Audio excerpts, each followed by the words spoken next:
আমাদেরকে যে পিটলো প্র্যাকটিস বিক্রি করে যা তাকে ছেড়িয়ে নিয়ে গিয়ে ধরতে দেরি হয়েছে তো ছাড়াতে দেরি হয়নি।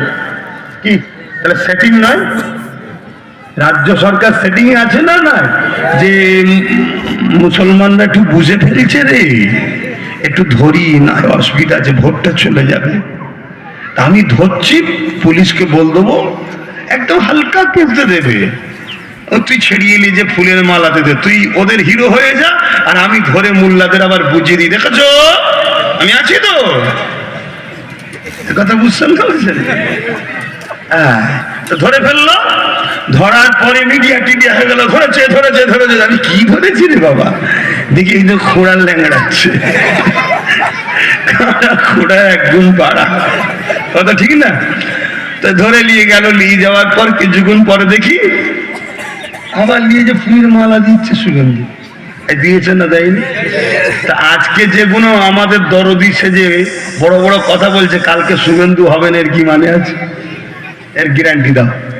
কথা বলছে না? বলুন, শুভেন্দু তো এক সময় বলতো বিজেপি হাটাও, বলতো না? বলতো না? আর এখন কি বলছে?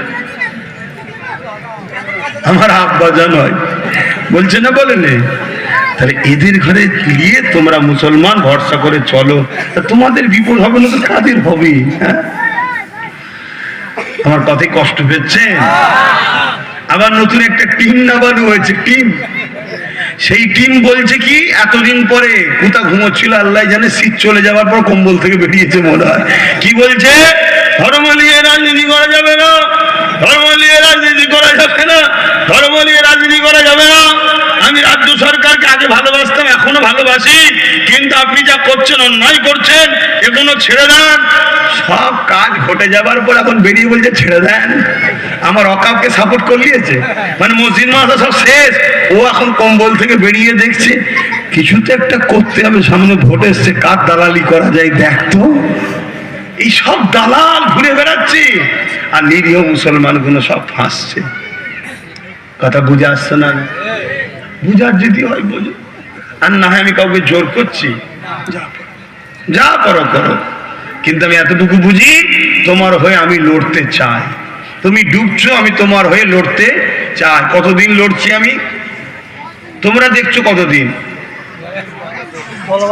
কোনদিন দেখেছো আমার মধ্যে কোনো চেন টু টা চু চা? এক জায়গায় দাঁড়িয়ে আছে, এক জায়গায় দাঁড়িয়ে আছে, তোমাদের জন্য লড়তে চাই। যেদিন আমার কিছু ছিল না, সেদিনও কিন্তু চুচুরাই দাঁড়িয়ে মসজিদের তালা খুলে নামাজ আদায় করেছি, আলহামদুলিল্লাহ। তাহলে মনে করো না যে আজকে লড়ছে অন্য কারণে, না, তখন আমার কিছুই ছিল না, তাও লড়েছি না লড়িনি।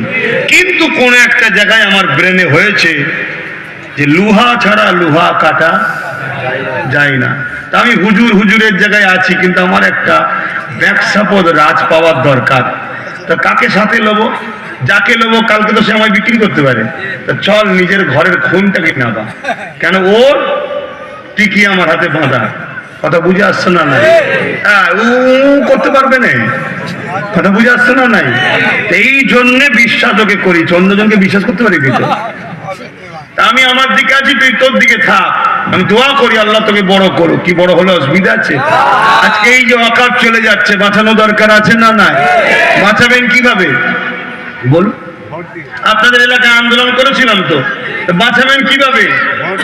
আন্দোলন যেমন বাড়াতে হবে, সুপ্রিম কোর্ট ছাড়াই আইন যখন হয়ে যায়, শুধু আন্দোলনে হয় না, আইনকে যে কাটতে পারে তার নাম হলো সুপ্রিম কোর্ট।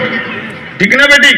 এটা লোকসভা থেকে যখন বিল পাস হয়ে যায়, আইন পাস হয়ে যায়, ওর ওপরে একজনই আব্বাজান আছে যে ওকে চড় মেরে নামাতে পারে, সেটা হলো সুপ্রিম কোর্ট।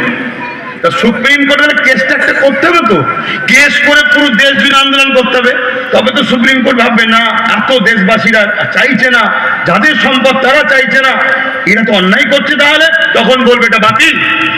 আমরা কেস করে যদি শুধু ঘুমোই ওটাও অন্যায়, আর কেস না করে যদি শুধু চিল্লাই ওটাও সুপ্রিম কোর্ট